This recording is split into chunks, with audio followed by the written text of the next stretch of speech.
السلام علیکم ورحمۃ اللہ وبرکاتہ۔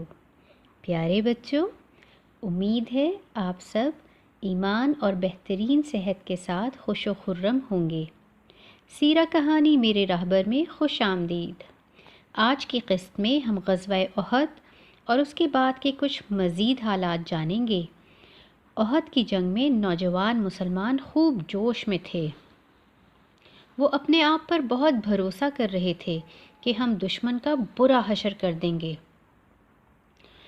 مگر طاقت کے ساتھ ساتھ جتنی دعائیں مانگنے کی ضرورت ہوتی ہے اور اللہ پر بھروسہ کرنے کی ضرورت ہوتی ہے، اس کا خیال انہیں کم ہی تھا، اور یہ بات اللہ تعالیٰ کو بہت بری لگنے والی تھی۔ جو بالکل نئے مسلمان ہوئے تھے وہ ابھی اسلام کے اصولوں کو اچھی طرح جانتے ہی نہیں تھے۔ ان کے دلوں میں کچھ نہ کچھ دولت کی محبت موجود تھی، اسی لیے تو مسلمان نیچے آ کر فوراً دولت اکٹھی کرنے لگ گئے، اور خالد بن ولید نے پہاڑ کے اوپر سے حملہ کر دیا، جو مسلمانوں کے لیے ایک بڑے نقصان کا باعث بنا۔ کمزور ایمان والے مسلمان جن کے دلوں میں پوری طرح اللہ کا یقین نہیں تھا، جب ان کو لگا کہ مسلمان جنگ ہار رہے ہیں تو وہ واپس مدینہ کی طرف چلے گئے۔ اس وجہ سے مسلمانوں کی تعداد کم رہ گئی۔ مسلمانوں نے 2 مرتبہ اس جنگ میں اپنے کمانڈر یعنی نبی صلی اللہ علیہ وآلہ وسلم کی نافرمانی کی۔ ایک مرتبہ نکلنے سے پہلے، جب نبی صلی اللہ علیہ وآلہ وسلم مدینہ سے نکلنا چاہ رہے تھے، اور دوسری مرتبہ پہاڑی سے اتر کر، جبکہ پیارے نبی صلی اللہ علیہ وآلہ وسلم نے کہا تھا کہ پہاڑی سے مت اترنا۔ ان 2 نافرمانیوں کی وجہ سے مسلمانوں کو بڑے بڑے نقصان اٹھانے پڑے۔ جی بچوں، یہ تو تھیں وہ احد میں نقصان کی وجوہات۔ اب ان نقصانات سے بھی کچھ خیر پھوٹی، کچھ فوائد ملے۔ آئیے ذرا ان پر غور کرتے ہیں۔ پیارے بچوں، آپ کو تو معلوم ہی ہے کہ جو مسلمان دل سے اللہ اور رسول کو نہیں مانتے ان لوگوں کو منافق کہتے ہیں۔ اگرچہ وہ لا الہ الا اللہ محمد الرسول اللہ پڑھتے تو ہیں، مگر اللہ نے ان کے بارے میں کہہ دیا ہے کہ وہ دوزخ میں جائیں گے۔ بچوں، آپ نے دیکھا تھا نا کہ جنگ شروع ہونے سے پہلے ہی منافق عبداللہ بن ابی 300 آدمی لے کر واپس چلا گیا تھا، یاد ہے نا آپ کو؟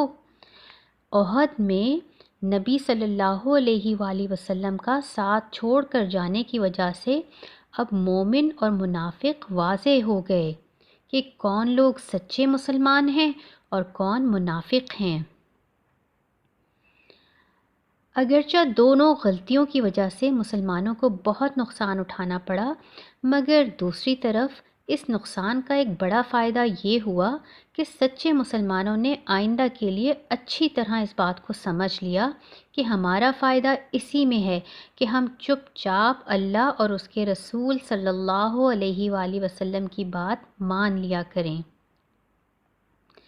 مسلمانوں نے یہ بھی سمجھ لیا کہ اللہ تعالیٰ مسلمانوں کی مدد بھی کرتے ہیں اور فتح بھی دلواتے ہیں، مگر جب مسلمان غلطی کرتے ہیں، اللہ اور رسول صلی اللہ علیہ وآلہ وسلم کی بات نہیں مانتے، تو اللہ کی سزا بہت سخت ہوتی ہے۔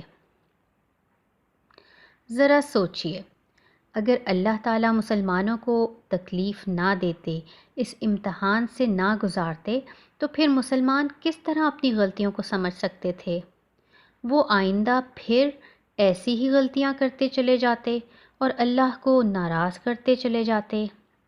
اس لیے ہم کہہ سکتے ہیں کہ احد میں مسلمانوں کا جو نقصان ہوا، اس نقصان نے مسلمانوں کو اللہ اور رسول اللہ صلی اللہ علیہ وآلہ وسلم کی زیادہ فرما برداری کرنا سکھا دی۔ پیارے بچوں، آپ نے دیکھا کہ جنگ شروع ہونے سے پہلے مسلمان کتنے غصے میں تھے کہ کافر سامنے آئیں اور ہم ان کو مارتے چلے جائیں۔